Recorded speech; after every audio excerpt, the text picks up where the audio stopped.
All right. Hello. Good evening, everyone, and welcome back to this week's episode of Paranormal Gateway ParaTalk. Little quick introduction. If you don't know already, my name is Teresa Kraft. I am the founder of Paranormal Truth Seekers. My co-host is Scott Wise. He is the founder of Ghostly Gateway Paranormal Investigations. And we also have a very special guest joining us tonight. So joining us tonight is Garrett Roth, and if I pronounce anything wrong, please correct me, okay? Yep. He is the founder of Rochester, New York Paranormal Seekers, correct? That's correct. Okay, awesome. I did it good. So since we have Garrett joining us tonight, why don't you go ahead and just give us a kind of quick introduction about yourself and how you got started? Sure. So back in 2015, when Ghost Adventures was new on television, there was an episode that kind of came on. It was called Rolling Hills Asylum. And when I found out that it was part of New York, I did research and figured out that, okay, this is close to me. So doing a bunch of research, I was like, okay, I have to go here. Doing a bunch of public investigations, becoming a volunteer there, it kind of opened my eyes up to paranormal. Seeing things on TV versus doing it in person is a lot different. I saw things, felt things, a lot of unexplained things I couldn't explain, and I wanted more of it. So doing stuff by myself, solo, learning, how to do EVP work, how to do camera work, learn stuff up. December, actually the end of November, beginning of December of 2020 is when I formed the group Rochester Paranormal Seekers. I've got a great group of people there with researchers, audio and visual techs, and everybody's an investigator, and that's kind of where we're at today. So the Hinsdale House will be our first investigation, and we're all looking forward to that. And that is this weekend, correct? That is this weekend. That is absolutely correct. Awesome. So would you like to maybe give a shout out to your crew and tell us who all is on your team? Yep. So in our group, we have Tony Clark and April Bowers. Those two work together as a team. They primarily focus a little bit of their work on EVP work and analysis. April has somewhat background in the spiritual aspect as far as channeling somewhat. So definitely looking forward to what she has and seeing what she can find up at the home, especially with the fact that they're doing EVP work and me learning on it. That's great because EVP, I find, is the focal point of any investigation. We also have Chris Rizzo.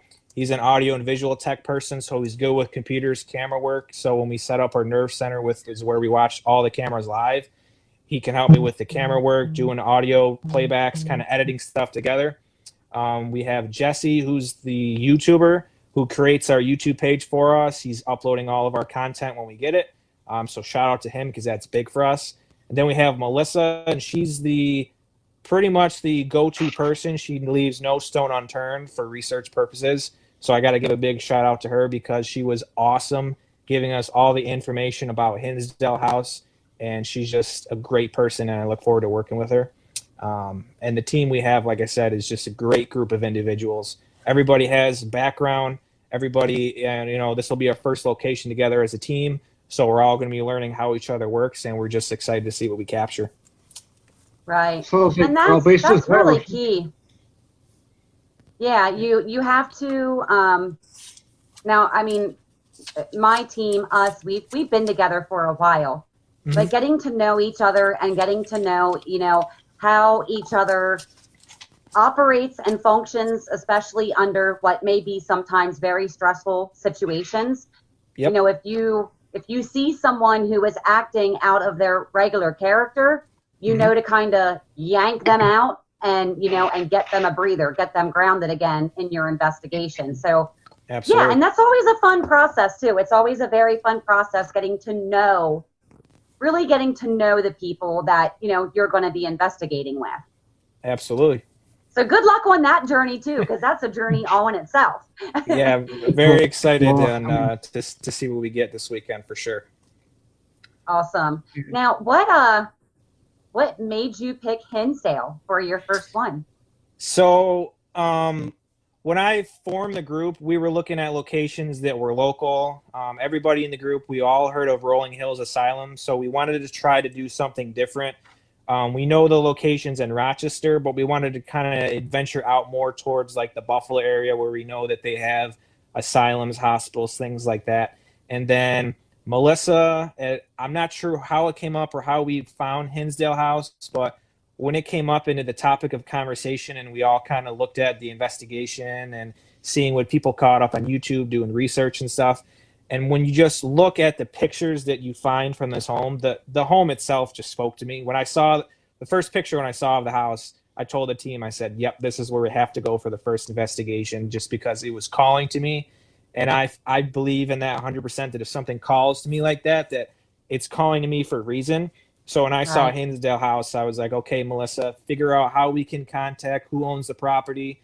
We reached out to Dan. We said, hey, Dan, this is the team. We're new. This is what we were looking for to come to and do. And he was great with helping us out, giving us some feedback. So we're just excited just to see what we capture.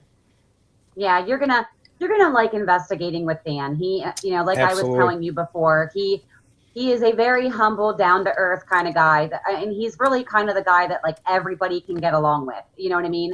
Mm-hmm. Yep. Unless you have a problem with getting along with people that are like so far beyond cocky and arrogant, then okay, you may have some issues staying along with Dan. Right. Done that. Yeah. So he really is, and he actually, he really enjoys helping people get their start in this field. 100%. Which is nice. It's nice when you're new into this, which, you had said you're very new into this. Yep. And you can have people to help, guide you, point you in the right direction. It's nice having that kind of assistance. Mm-hmm. Some people aren't willing to. Scott and I have been in this field long enough that unfortunately we have learned that some people in this field don't have that same mentality. Right. They don't want to help people. They think if they help somebody, they're giving away, I don't know.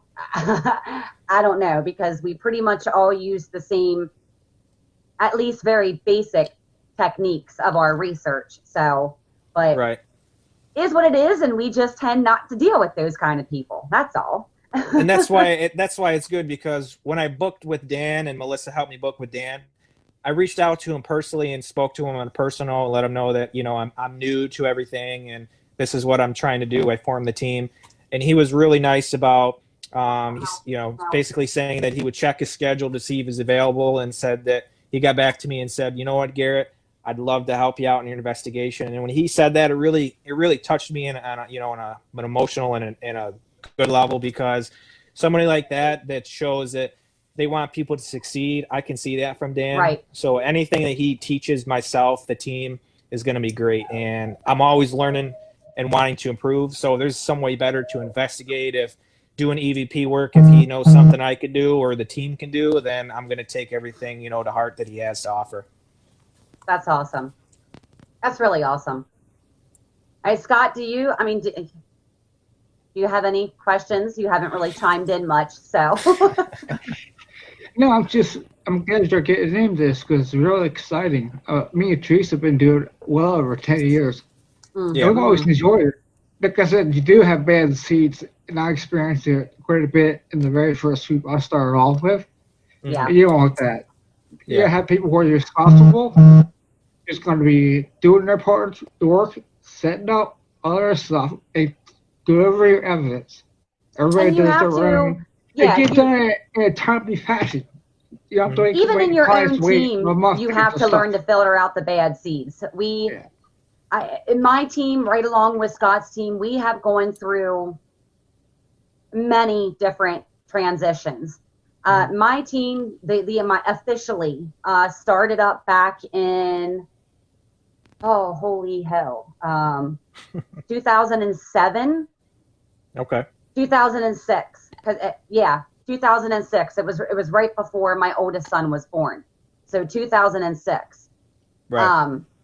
But I've actually been a researcher and been part of being on teams since I was 14 years old. Oh, wow. And even from there, I went from one team when I first started out to, I branched away from them and went to another team that was kind of more high tech, more well organized kind of thing. And then something happened and I was like, yeah, no, I don't want to be with you people. And I flew solo for quite some time. And then I established my team back in 2006. So you're going to go through transitions. You as the founder of your team, you have to put yourself in a authority position, so to speak. Because a team is supposed to be a team. And when you have one person who doesn't want to work in that unit, in that team atmosphere, you got to be like, hey, you get your shit together or you get a packing. Like, it's, now you're just starting out. So hopefully, you got yourself a good crew right now and you won't have to worry about anything like that. But the longer you do this, the more years that you are involved in it, I guarantee it's going to happen at some point in time. And that's why if you ever need help there, I got your back, buddy. And that's why when I formed the team, like I'm part of a group outside of my group. It's called Rochester Paranormal. So it's a group chat where everybody in Rochester, they can come share photos and that. So when I put out a post on there and it said, hey, I'm so-and-so, I'm new to investigation, but like to start up a team, I had so many people message me, but most of them were like, hey, I focus in, Ouija boards and demonic stuff, and that's all I want to do. Can I join your team? I deterred away from that because for my team, our purpose, and I strongly stand behind it, we only want to focus on giving spirits a voice because that's the most important thing. That's somebody's loved one. That's somebody that passed away that they want to be heard. And we're going to do everything we can to try to give them that voice. And when you talk about somebody that wants to join the group just to be demonic and, and taunt and evil stuff, it's a disrespectful factor just because you're going into their environment, their home, wherever, they may have or whatever the situation is. And you want to be respectful as much as you can. So that's why when I chose the group, I kind of asked them individually, what background do you have? What experience have you had? Have you done any investigations yourself? A lot of them did solo stuff. And like I said, I'm new too. So this is going to be the first investigation as a team. And when we chose the Hinsdale house, like I said, it's a great location to start with because it's small. Everybody can kind of work together. We can figure out, hey, we have to work on, doing EVP work or videoing or whatever it may be. But definitely focusing on giving spirits a voice is what our goal is going to be. Nice. And I told you, so Garrett and I have had the chance to talk. He's been a friend of mine on Facebook now for what? It's been a little while. I mean, not like an exceptionally long time, but like, it's been like a few months or so. Yeah. And it was nice because I had the chance to, you went and you did that Facebook Live on, was that Sunday? Yeah, that was Sunday, I believe. Yep. So he had done a Facebook Live on Sunday, and it just so happened that, I was actually able to pop in and say hey and kind of join in the conversation. Yep. And it's rare for me to actually really get the chance to do that because, I mean, for those of you who don't know me personally, I've got two youngsters, a toddler and a 7-year-old here in the house, and it can be very hectic and crazy. It is like welcome to the crazy house when you come into my world, because I'm raising all boys here. So, I had the chance, and the kids were nice and content and calm and quiet for once. So I reached out to him actually while he was still doing his live, and I was like, hey, come be a guest on our show. Like, I really like the way that you think. I really like your concept. I With that said, why don't you kind of go into a little bit more with, some of your very basic concepts with, like we were talking about, like how you feel about like the provoking thing, how you Sure. feel, and what is your belief when it comes to using the boards and, the enticing in a very negative way. Absolutely. So, first, I want to start out basically from the bottom, saying that if anybody's watching that might be new into the paranormal, a big thing that you want to do if you're interested in ghosts or in spirits is never go to a location that's abandoned and trespass or try to break into a property, because it's not going to be good for you. So I 100% stand behind no trespassing. But when you go to locations that you're interested in, try to learn about the history, try to focus on, there's going to obviously be good evidence, there's going to be bad evidence, but from what I believe, I don't always believe what is on television, just because sometimes it could be played up to be something else. So I like to do my own homework and research on my own. So when you hear people say that they use Ouija boards, to provoke spirits just to get evidence captures, I don't partake in that. I believe in what they have and the history behind them, but I personally would not recommend it, just because if you're not familiar with what you're doing, then you can open up certain doorways and things that's not going to be good and not have good energy. So I would deter to stay away from that. And as far as portals, you hear people talk about portals that, you can open to let spirits travel in and out of this world and dimension. If you're not familiar with how to use that as well, just like the Ouija board, it's possible you're going to have energy that's going to either leave the location and attach itself to you, and then you're going to bring it home with you, and it's not going to be good. You're not going to have good outcome. But I personally would recommend being positive. If you go to a location, be respectful. Like something I do, everybody's different. I'll always go to a place, like when I went to Rolling Hills, if I went into a patient's room or any room of that location, I would knock on the door and very quietly say to myself, like, hey, I'm Garrett, this is who I am. I'd like to know if I could come in and talk with you. I would wait a few minutes and then I would proceed in the doorway, just to show that you're being respectful. You're showing them that you're here for them, to allow them to communicate with you. And I believe that by showing them that and they come talk with you, you'd have a better investigation. Everybody's getting positive energy. And you only get good things from that. Absolutely. Yeah. Now, do you plan on branching out later once you're more of a seasoned investigator, and doing like residential cases as well, or are you going to stick your main focus with doing, like the abandoned places, the businesses and stuff like that? So the team and I were looking at the Hinsdale House is great because it's a great focal starting point off for us to kind of really learn. It's kind of like a trial and error to see like what experience everybody has, what they're more comfortable with, and work on that. And then from that, once we build our credibility as a team alone and kind of feel our way out, like, okay, Chris is a great investigator. April and Tony are great at EVP work. Maybe somebody has a weakness and something they're not good with. But once we're comfortable with building that credibility together, then we'll try to reach out to the public. We've tried it to reach out to the public already by having a Facebook page, but it's there. But when we were more comfortable and rock solid, then we'll try to branch out. And I'm sure there's public, people in Rochester that have experience. But once we're more rock solid as a team, I don't have any problem, branching out to the public and opening it up, because I believe there's only up from here. And with the Hinsdale House, it's great. I'm excited to put this in the books, starting out the year with a great location. So I'm excited to see what friends I have. I have Dan as a friend. I have you guys as a friend. So expanding my horizon, there's only ups for the team. And I'm excited to see where we go this year.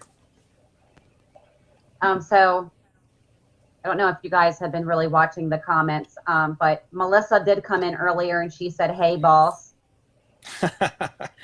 Yeah, I've heard from everybody in my team. They tend to call me the boss, but I try, in a joking manner. But what I tell them is that there's no I in team. even though I'm the boss and the founder, you know, I like to get my hands dirty, and I know that I'm not strong in EVP work. I'm not strong in some areas, but I want to grow. You know, I want to learn better processes, how to be better with equipment, trying to get my feet wet with everything there is to know. And I don't have a problem, like I told the team, that if I'm comfortable with, like, let's say Melissa, you know, throwing her the bus a little bit. I know she doesn't like the dark a little bit, but if she said she's gonna go in the dark. if she said she'd be comfortable with going into a basement or something to capture evidence, I'd have no problem giving her a camera. But I like pointing, you know, my group into places and saying, hey, you're good at this. Go and see what evidence you can capture. But I never point fingers at my team member and say, hey, you're going to do that, do this, because everybody in my team has an opinion. You know, they're all taking into account. We're all working together. And if somebody's more of a boss and boss of people around it, I believe that, you know, yes, it's a good factor, but at the same time, it's more negative because it kind of makes you seem like you're in it for yourself. But for me, I'm in it for everyone in my team. So that's why, yeah, I might be the boss, as Melissa says, but I see how it is. I like to keep everybody together and strong, and you know, everybody has a say. I want everybody to learn everything they need to know, from video editing to, you know, pretty much anything there is to know about investigation. I want everybody to be hands-on. Right. Good. Right. YouTube. What's YouTube. that? YouTube. Yeah. YouTube. Yeah. I mean, YouTube is actually a great platform. It really is. We upload our videos and stuff like that on YouTube as well. You know, we've got websites, we've got Facebook, we've got YouTube. So yeah, I mean, YouTube is actually a very good platform, and it reaches a lot of people. So yeah, hell yeah, that's Jesse's got that in the book, though, right? we have our it's Rochester Paranormal Seekers is the YouTube page. So right now, I believe the only video clip on there is just an introduction, and basically it's just an intro of everybody in the team with a nice picture of them, you know, me doing the intro of what our belief is and what we hope to capture. So as we get video and stuff monologue together, so the Hinsdale house, I'm going to be going up there this weekend, actually an hour early. We booked it, so 7 p.m. till 10 a.m. Sunday morning. I'm going up there an hour early in advance to set up, you know, the nerve center and the cameras, because it's a lot of cable to run. But once we get footage and stuff as a team and we collaborated together, my hopes and envision is to basically, you know, make a series that's sort of different than television.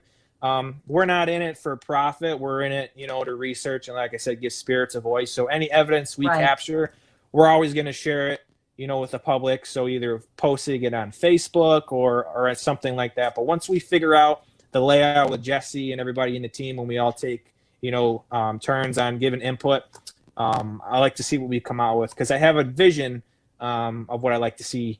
So I'm excited for that project. That's good, and you need that. You need you need a good grounded vision to get yourself into an investigation. That's one thing that I think. I mean, I know we all do it, even if it's the first time for us going somewhere. We walk around the location, we get familiar with the location. You know. Yep. You want to be familiar with the location, especially if it's somewhere that is, you know, you may be dealing with being in a home where there's, you know, the loose floorboards. You sure in the hell don't want to step somewhere where you're going to go through a floor.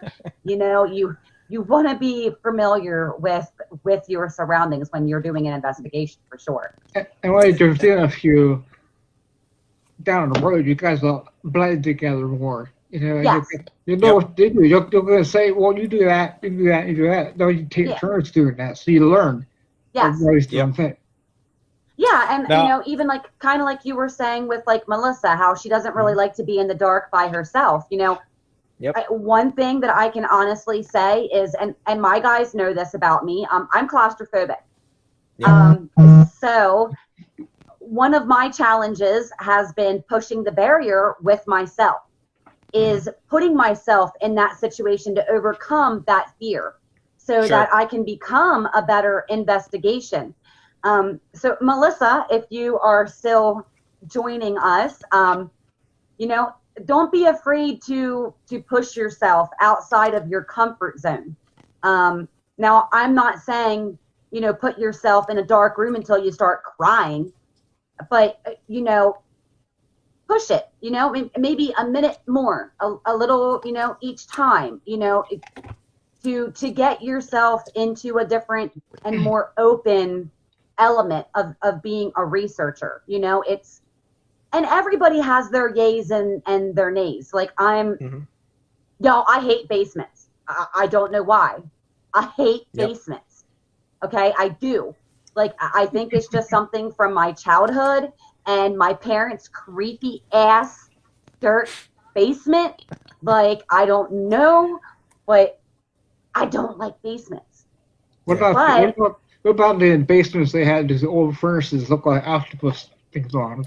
No. I no. But I will tell you. The noise that they should make is, oh, no. See, I'm right there with you, Teresa, because I myself, I'm going to throw myself under the bus there. I myself too. I'm sort of like Zach Bagans in a way that I'm afraid of the three things he is: snakes, spiders, and clowns. Okay, but and I'm a little bit afraid of the dark too, in a sense that it's not the dark itself; it's the fact that when you go into a place, like you're going into the basement, like when I mentioned earlier, I had that dream about the Hinsdale house, which I haven't been to before, but I've had this dream about a spirit calling me to the basement for whatever reason it is. I'm sure there's a reason for it, but It's calling me there for a reason. So when I go there, I'm going to focus in on that. And it's not the darkness itself. It's just the fact that maybe it's perhaps that it's an unfamiliar area. But when I go there, I'm going to go there an hour early, get my feeling of the property, kind of have my eyes adjust, figure out, like you said, if there's floorboards that are creaking, if there's like water driplets, kind of focus all that stuff out and just kind of, and a really good thing that I make all of my guys do it is, look, do not be afraid to take notes, jot down notes. Okay. Living room, close to center of the room, these two floorboards, they creak. Taking notes is a very good reference for you to go back to, because let's say you're reviewing your evidence, okay? And in an EVP you hear this and you're like, what the was that? You can go back, you can watch everything, you can say, oh, okay, so and so stepped here at that point in time, it meshes up with the time for this, for this. Okay, I call AR audio recording. VR is your video recording. That's how I reference it. So, you can say, okay, we heard this in our AR at this point in time, because now I can see in our VR, so-and-so stepped in that exact spot. It's, we've been doing this for years and years and years, and we still do that. It's just, it's very good to take notes. It's very good to have those visual notes on hand for everybody to reference back to. Someone does a half-ass sneeze where it's like a, and you know what I mean? You're trying to not blow your crap everywhere kind of thing. Yeah. Well, make a note of that. Then when someone else hears something that doesn't seem quite right, you can say, oh, that was just my dumb ass sneezing and trying to, cover it up. Yeah. And we always like mark that. If we have some, and you can mark it in, well, depending on what recorders you have, you can mark it. Absolutely. Yep. Because what I was doing too is, like I said, you said notes. Like I have my notes here of like little things about Hinsdale.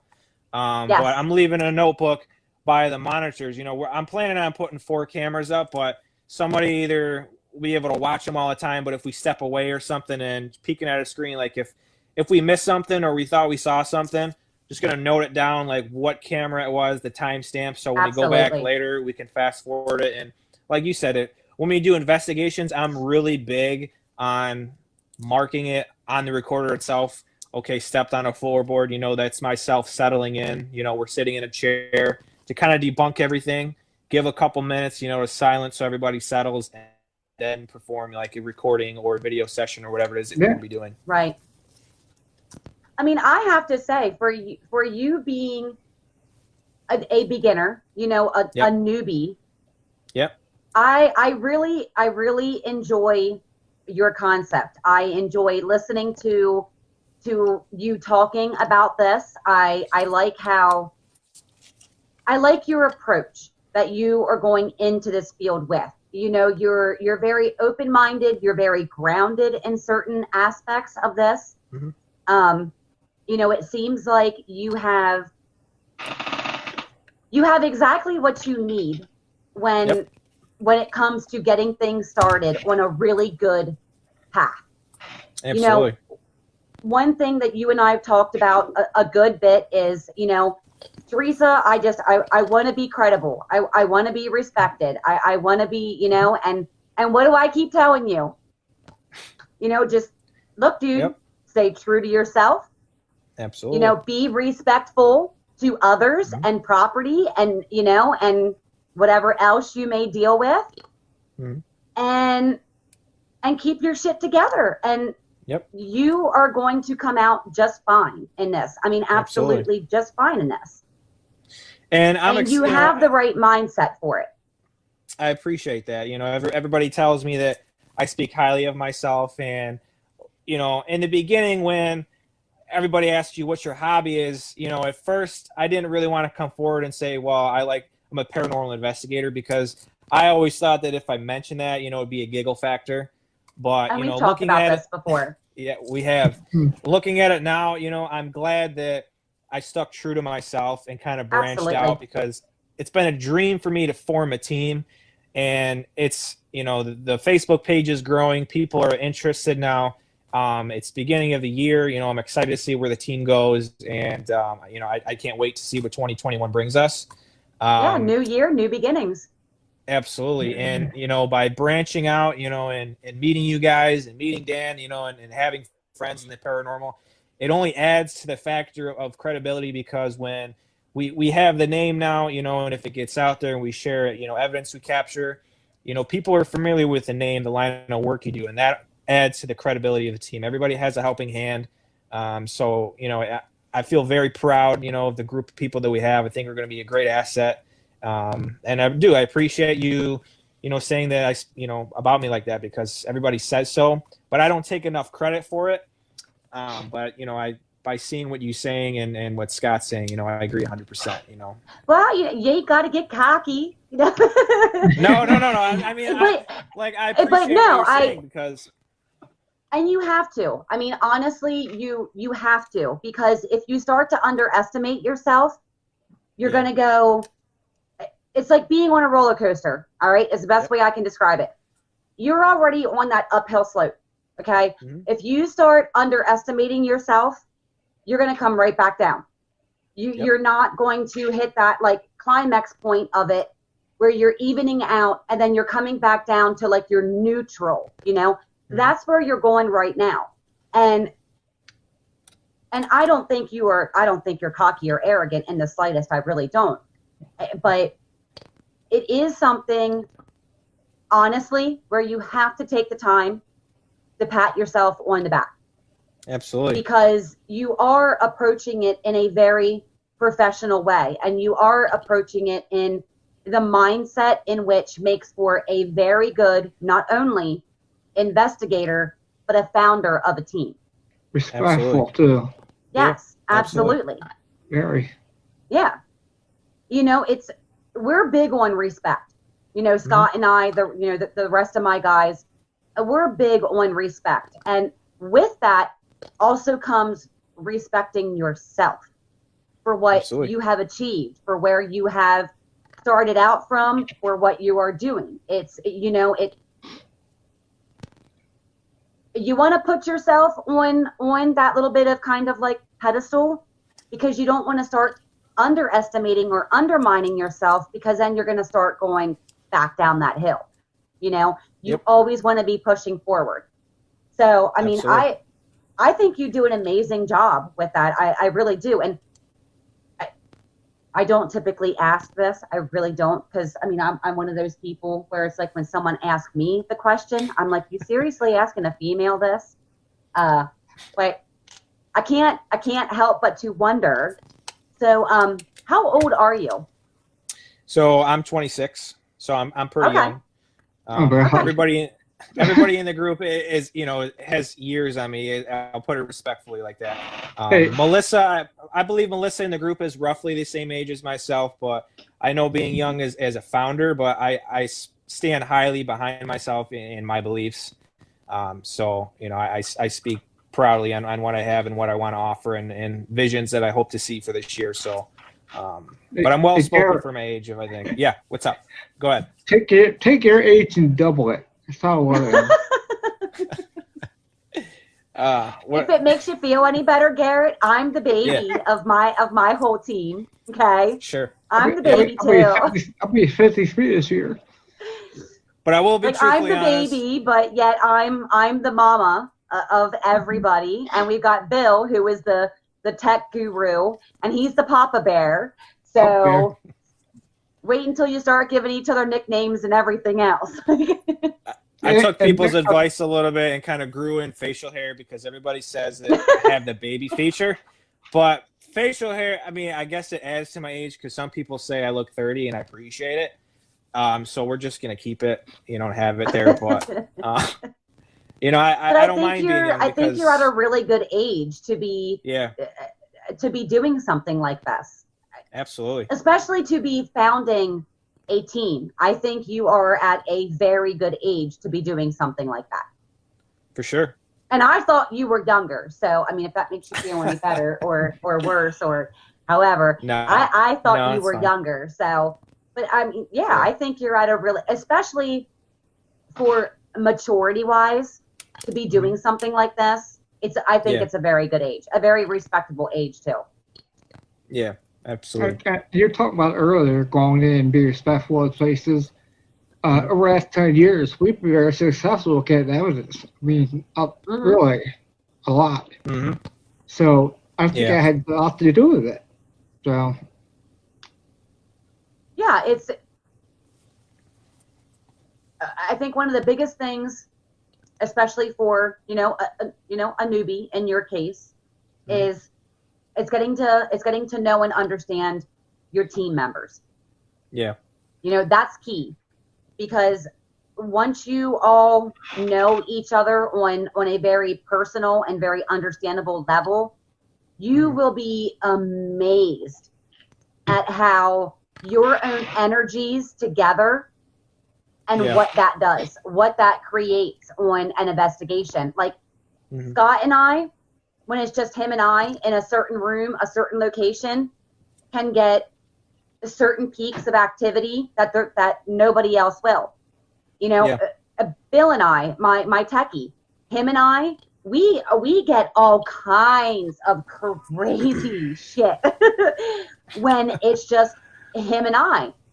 But you get to know your team members. You get to know, what each individual person puts out, puts off, and then you combine those energies with other people in your team, and it's amazing. It's amazing what you can get at times because of that. And that's why I was saying, and we pair up. We pair up like that. I mean, just for that sole reason sometimes. Right. And that's why in the beginning of the show I was saying that it's awesome that Dan's partaking in the investigation, because with our team coming in there new and evidence could probably show up and capture. But when you bring in the homeowner that has the property, he's part of the restoration project, keeping that property upkeep, and he does an awesome job on it. He's bringing his energy into the house in our investigation, which is fueling the fire in this aspect that spirits already know who he is, that so they're more comfortable already as it is with him being there. So I'm sure that things will come forward and things will happen. So we're excited to see what we capture. I think it's going to be a great investigation. I really do. So what are your future plans? Do you have? So the future plans for our team is that I hope that, once eventually when we build our credibility, I hope to try to branch out to the public. Seeing if, there's anybody local in the area that has, paranormal experiences that we could focus in on them, giving them more closure. Maybe they had a loved one passed away, give them family, a voice if you do EVP work, bring them credibility and say, hey, we captured a voice, it might be somebody that you brought to our attention of, is this does this sound like them, and bring it to them. But as far as locations go, I'm looking at trying to do, places that, are tied to either medical or pretty much any medical job, like abandoned hospitals or things like that, because those places, when you look at them, you have spirits that passed away with pain and anger and suffering. You have everything you need to, it's all ingredients to bake the perfect cake. So you could be in a room all quiet asking questions, but maybe at the same time you're getting a spirit that's having like a full audio, maybe 5-second conversation with you, or it might be somebody screaming or in agony. But those patients and those people, those are the people that I want to try to focus on, give them the story, because maybe there's still people out there that need closure. So anything we could capture physically like that, I'd love to provide, and give to the public. So that's where the vision is. And That's hopefully awesome. it grows this year. That is your team like-minded in that perspective when it comes to the future of the team? Yeah, so when I spoke with the team, I just made it abruptly clear to them that everybody in that team has an opinion. So if there's locations that, somebody's looking at, like if it's travel issues, we could discuss it. If it's uncomfortability about a place, we'll look into that. Everybody's opinion matters, and, it's all taken into consideration. I would never do anything behind the team's back. So everything's on the table. We will discuss the location and we'll plan it. And if we think we can do it and everyone's in, then we move forward on that project. And I will tell you one thing you have to be very open-minded to, and and anybody else in your team needs to understand is, now I don't know how you do things when it comes to, like the cost of an investigation or anything like that. But like for Scott and I, prime example, I'm located in Indiana now. He's located in Ohio now. We're both from Pennsylvania. So, the majority of the rest of our team is still back in Pennsylvania. And then, Scott actually just very recently brought on a new team member who is also in Ohio. And he has his ladies who are also in Ohio. But one thing you also have to be very accepting of, and so does everybody else, is, okay, say you find a place that you want to go to, okay? Yeah.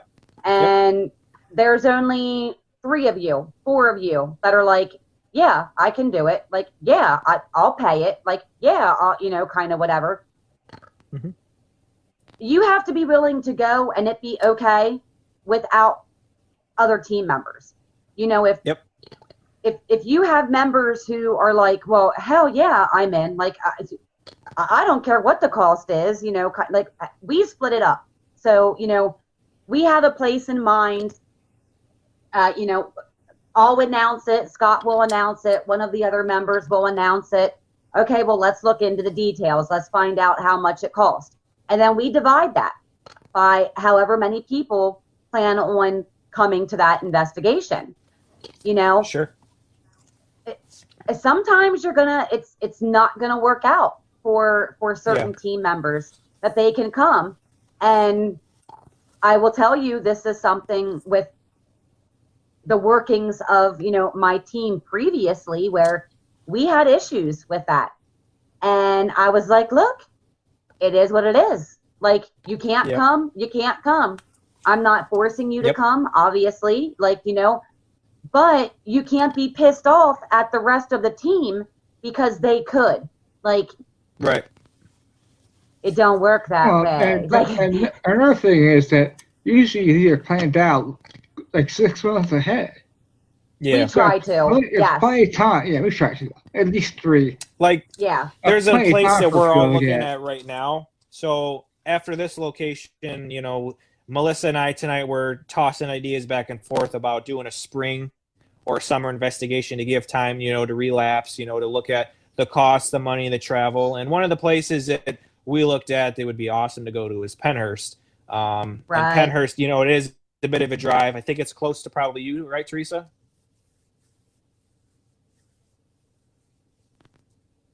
No, Penhurst is. It's in Ohio. I think it's by That's- Pennsylvania or No, Penrose is. No, That's I'm thinking yeah. of the Mental Hospital. No, Penhurst I might is be in mistaken. Pennsylvania, Yeah, isn't it? I believe it is. I thought Yeah, you were yeah. from Penhurst Pennsylvania, is in Pennsylvania. Yeah, Paris, Yeah. Pennsylvania. Ohio State Reformatories in Ohio. So we're Because it looking wasn't at very that. far from where we were from, Scott. There is Penrose in Pennsylvania. Yeah, it is. Yeah, Penhurst is in Spring City, PA. Yeah. Yep. And that one is a good example because we looked at it as a team, and some of it, it's a travel, so some of us can't make it. Me looking at it personally, I know that I'd be able to do it in the future with my time and job that I have, and even if members can't make it, that's okay. And like you said, I know there's going to be opportunities that are going to pop up where some people can't make it because of family issues or whatnot. And if that's the case, that's okay. We'll work on it when time comes close. But we're looking at locations that are outside the New York area, like Penhurst. It's a great place to go. Where we were looking at a prison tonight that is 4 hours away from Rochester that's closed down, but it's available for overnights for the public. So that's an option too. But when it comes to the travel, I think that's where the team kind of does a hiccup. But we don't go back and forth with each other on, oh, you can't make it. Can you try to do it? It's more of, oh, you can't make it. That's okay. It's not a problem. I'm understanding. Right. I'm respectful at it. So, I mean, that's why I think my team and I get along great is because the communication is there, and communication is very important when you have a team like this. Absolutely. Yes, absolutely. There's the Burlington County Jail. That was a good place. Oh, yeah, Garrett. If you The Orange County, was it? Burlington County Prison Museum. It's in New Jersey. New Jersey, yeah. That's That's awesome. That's a very interesting place to investigate. Yes, it is. We got twice. I loved it. Yeah. Yeah, we had jail Now, the cell doors slam and close. Did for us too. Oh wow. Mm-hmm. Now, me being me, and watching shows, like I have, my brain's always thinking about, like right now we're going to be doing Hinsdale House this weekend, but my brain's already looking forward, to the next location. Like, okay, if we go to, a hospital or somewhere that's closed down, that there's medical staff there. So what investigation and technique could we use? What pieces of equipment could we focus on? Maybe it's wearing a lab coat and going down the roster and calling off patients' names and doing EVP work and stuff. So, I mean, I'm always looking at locations like that. But when you do like jail cells and stuff like that, it's cool because, you're bringing them in the environment. If there's objects that they're attached to, like I'm sure there's artifacts there and using those. But tying into that, I also say that never take anything from a location without permission. Right. And even if you find something, like you might be in a room somewhere and you might find something that's hidden under a piece of rubble. If you do, I would suggest, contacting the owner or whoever you booked the event with and say, hey, the team and I found this, what would you like to do with it? And go from there, but never take something from a property that, because you don't know what's attached to it, so, and you don't want to open up that doorway if you're not familiar with it. So. Right. So I don't, Garrett, I don't know if you saw, but Melissa had just commented and she said that was the one I was mentioning earlier in the chat. So I'm assuming she's speaking to you about that. Yeah, so that's actually the prison that I believe is the 4-hour commitment away from us. And that place, Okay. I looked at it too, and I'm very good at looking at places and looking at photos, and without doing any research, like I use my body kind of like an EMF meter. You get chills. Yes. Okay, your hair stands up. It's just like the device. So I more use my body versus equipment. But when I look at places and look at locations, I could just see it and have a vision of, okay, that's the place you want to go. So when she brought up the prison, and first time I saw it in her group chat, I said, okay, team, what do you all think about this? This should definitely be on the books for consideration. But the prison system, it stuck out to me 100%. So look, I will tell you, it's cheap. It's not expensive. Their pricing is like spot on for an investigation. Yep. You're there. What is that? 6 hours, Scott? Is it a 6-hour investigation? I think so. Yeah. I think so. I think we went over a little bit. I think we did, but Shit, that was how many years ago. Girlfriend here was, I'm pretty sure I was pregnant for that damn investigation too. Good Lord, at least I won't be for Selma. Yay! Yay!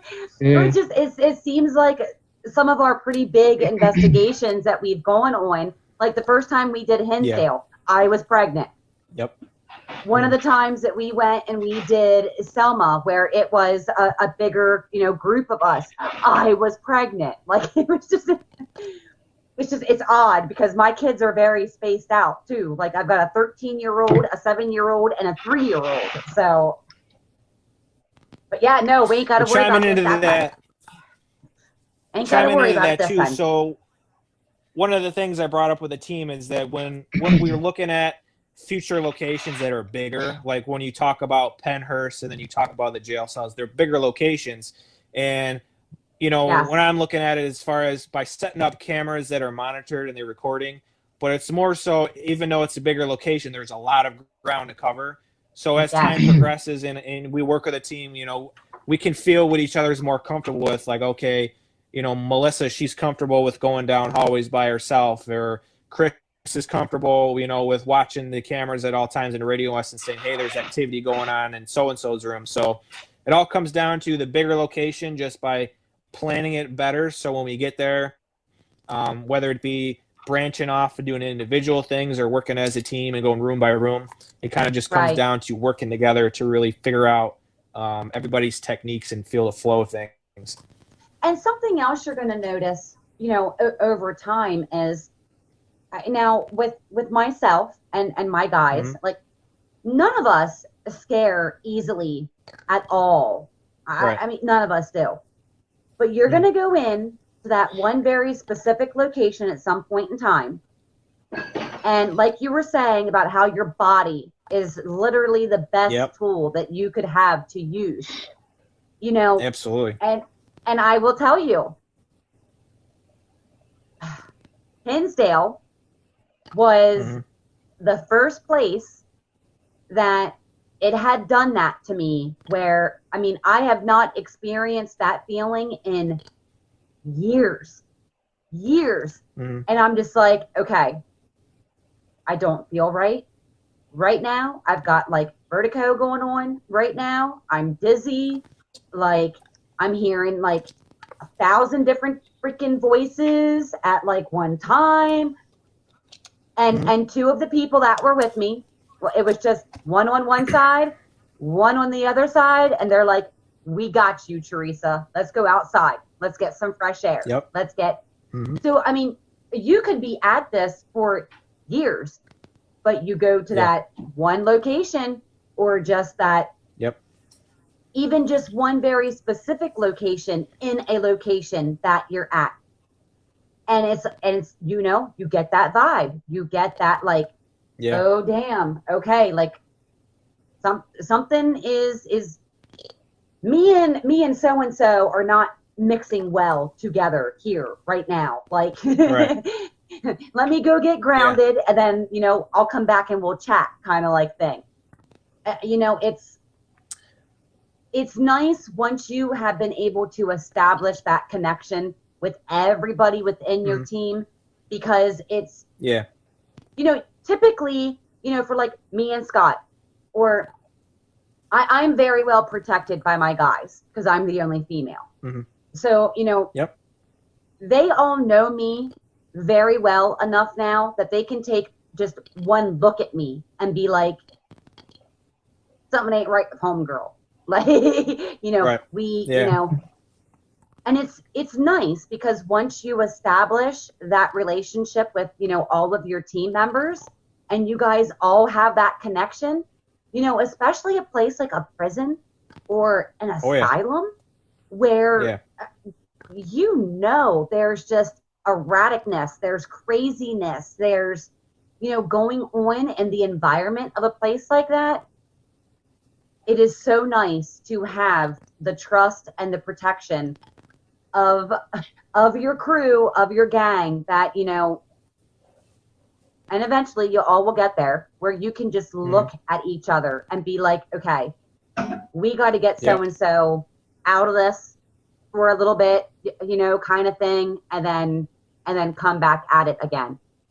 I love the whole asylum thing. I think it's interesting that that's like one of the places on the, you know, top of your list. But the asylums and the prisons and cemeteries are very high up there in the interest rating for me. Like, it's unless like the Hinsdale house, where it's just the history is just phenomenal. It, you know, it's, those are definitely my favorite places.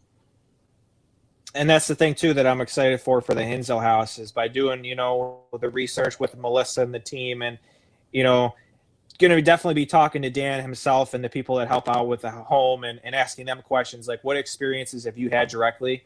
The real heart of how you get, I believe, the factual evidence is talking about people. Ask him about his cleaner. You know, if you get the chance to, ask him about his cleaner. She lives down the street, but she comes and she actually cleans the house for him. Ask him about her experiences. Okay. Because it's one thing. Now, are you familiar with Vidi Space at all, Garrett? I've heard about it, but not too much. Okay, so Vidi Space is very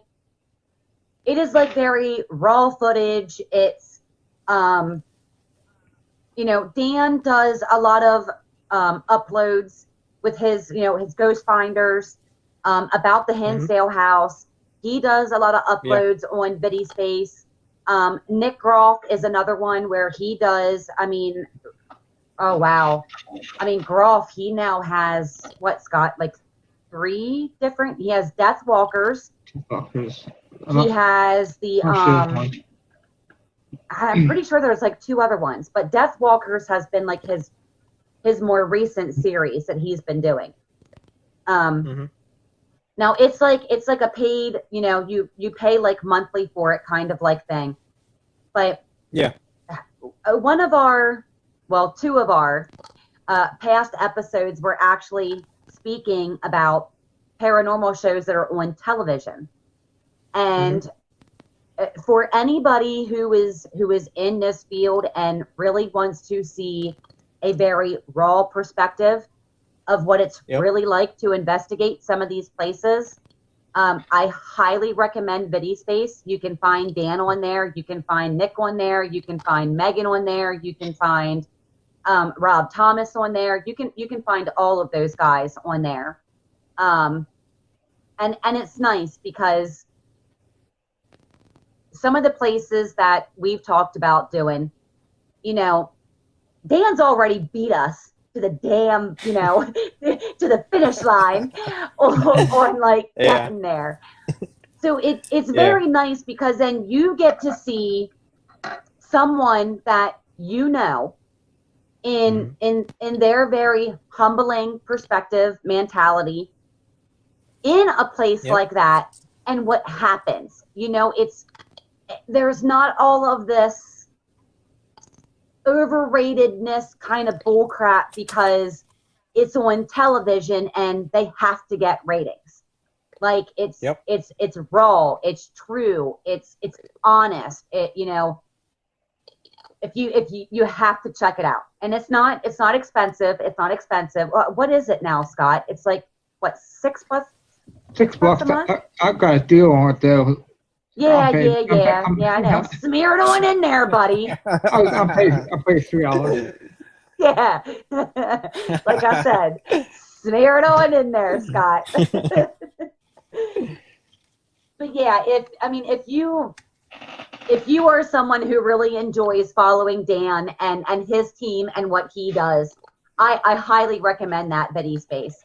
Because it's just it's that raw, truthful, honest, you know, like what you want to put out there to your fans, to your followers, to your, you know, that's what they do on Vidi Space.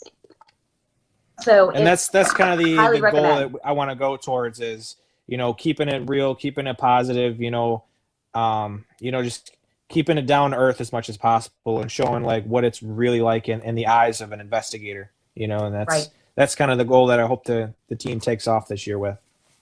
And that's very commendable too. That's very respectable too. One of the things that we had talked about in a previous episode was, like myself, my team.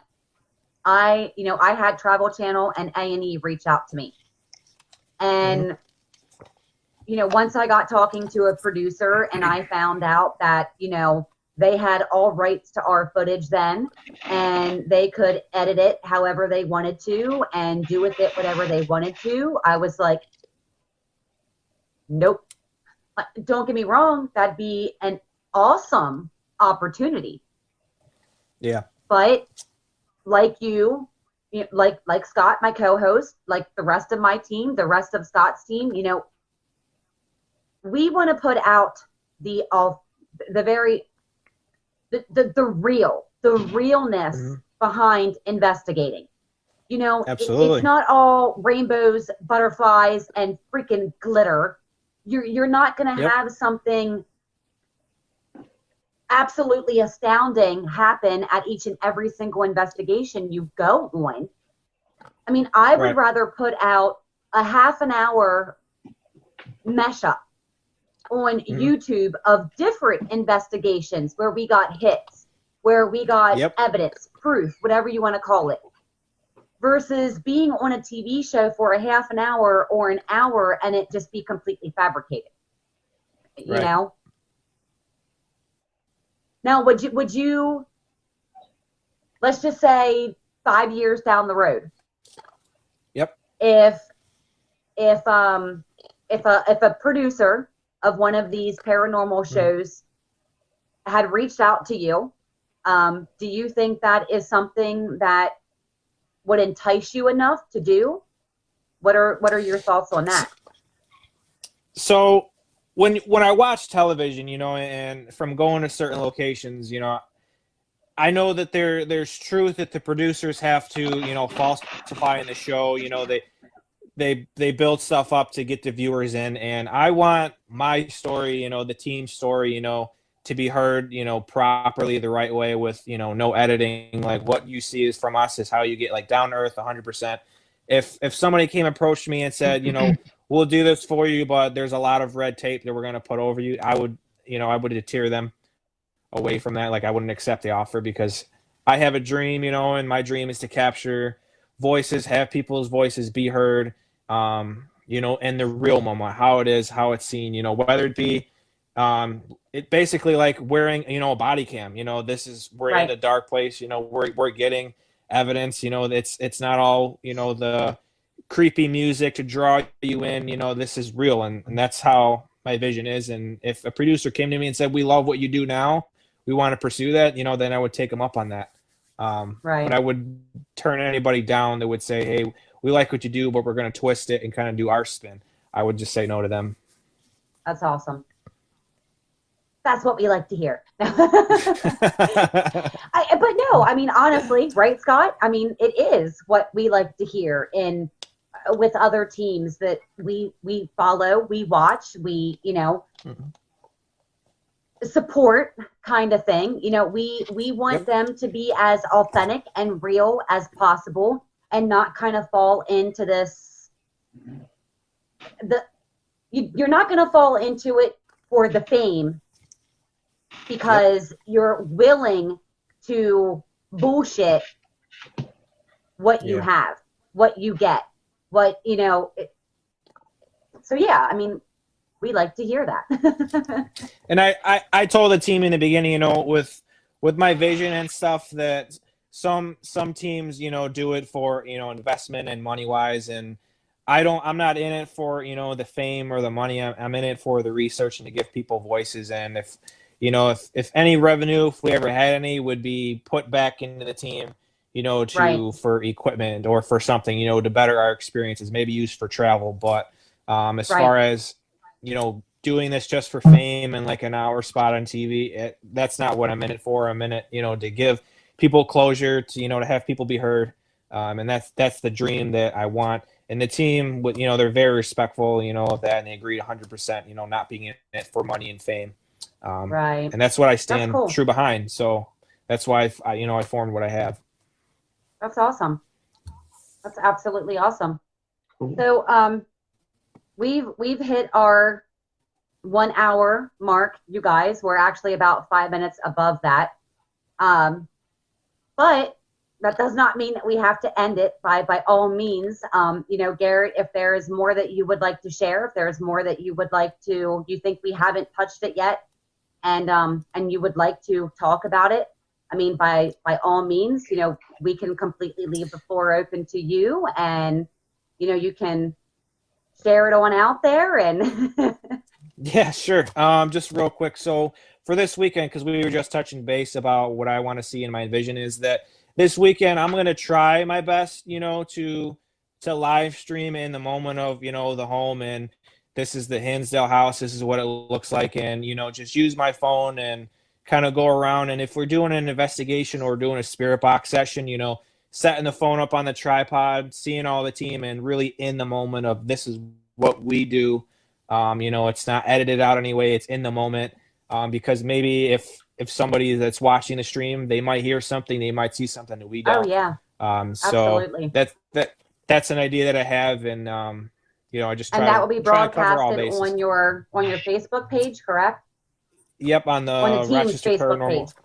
Yep, the team's Facebook page. That's correct. Yes. Okay. So yeah, I mean, Scott, anything else, my man, that you want to throw one out there or ask? No, I'm looking forward to the video on Saturday, though. I'll keep my eye out. Absolutely. I told Dan tonight. In a message, I said, Dan, I'm like that little kid on Christmas, that comes downstairs and sees all the Christmas presents laid out with a big smile on his face, because my team's probably got sick of me talking about it, because it's all I've been talking about for a month is the Hinsdale house. But it's I think it's calling to me more for a reason, and I stand behind, and I believe that whatever that reason is we're going to find out this weekend. So I'm just excited to see whatever we capture, and whatever we do capture. You ain't gonna find out this weekend. It's gonna keep calling you back. Yeah, and we definitely will be back, I'm sure. Well, I'm very jealous, but we will be going out there in March, so we'll get there. Okay. Yeah, we'll be there April. Right. April. Oh my God. Okay. Damn it, Scott. Yeah. Actually, we're going to be going over Easter. It is over Easter, but Easter is April. Well, we come back Easter Day. Yeah. Yes. Mm-hmm. So we're there from April We're there. 2nd to the 4th. Yeah, we're staying overnight. Yeah, We're- that's what we're doing. Yeah, We're we'll be there all weekend.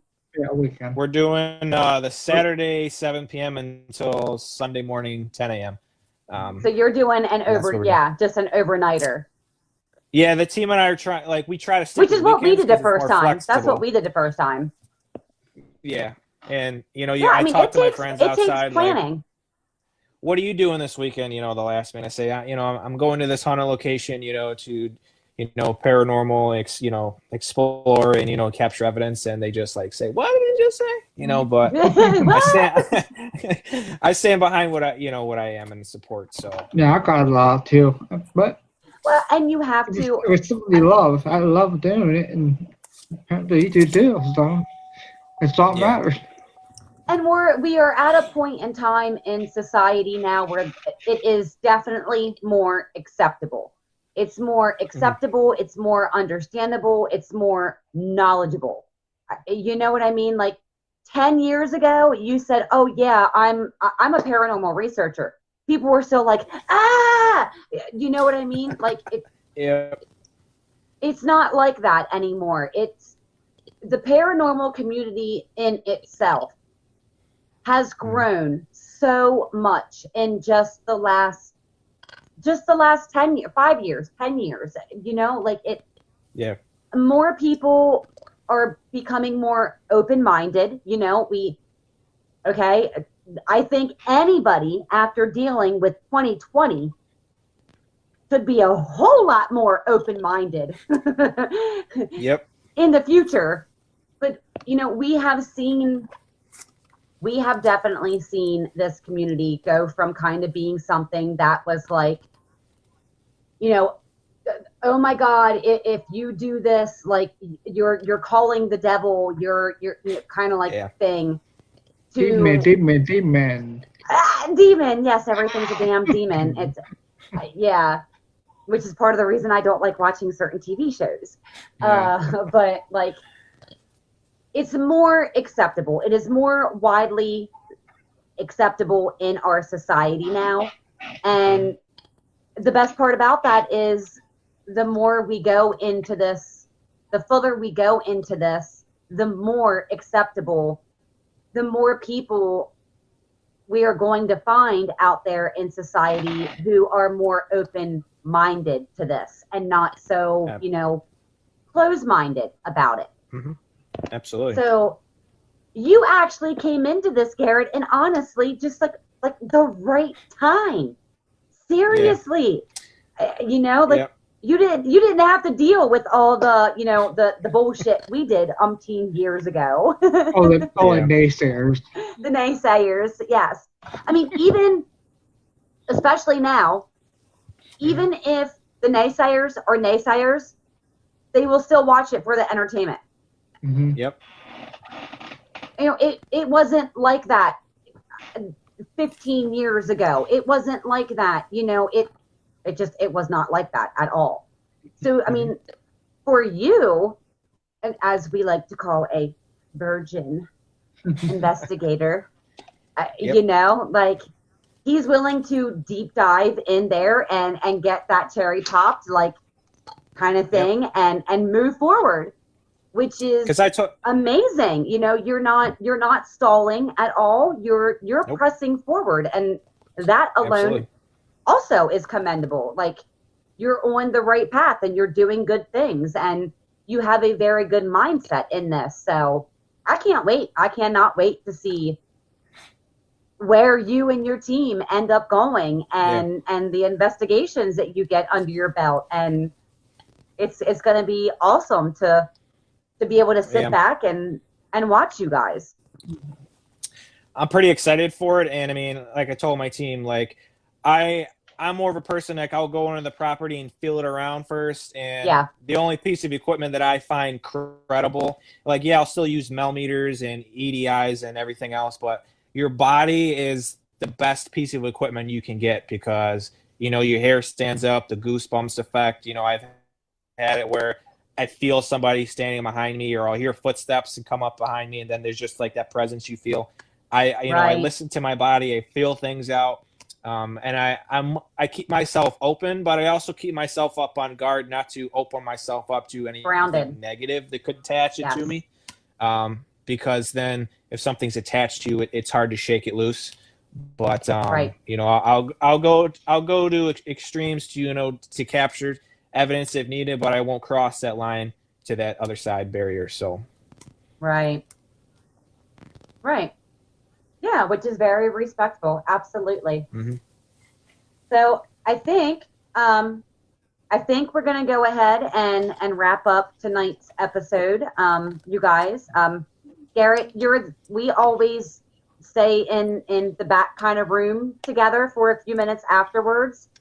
So you're more than welcome to do that. Sure. You know, you don't have to disconnect right away. But as far as being live and broadcasting out to everyone, first and foremost, myself, I would like to say thank you, everyone who joined us.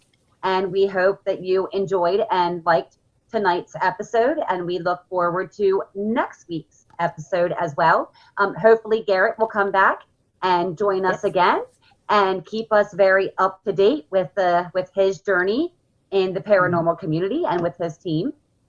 So that about does it for me. Y'all have anything else to finish out and say? I'm all set.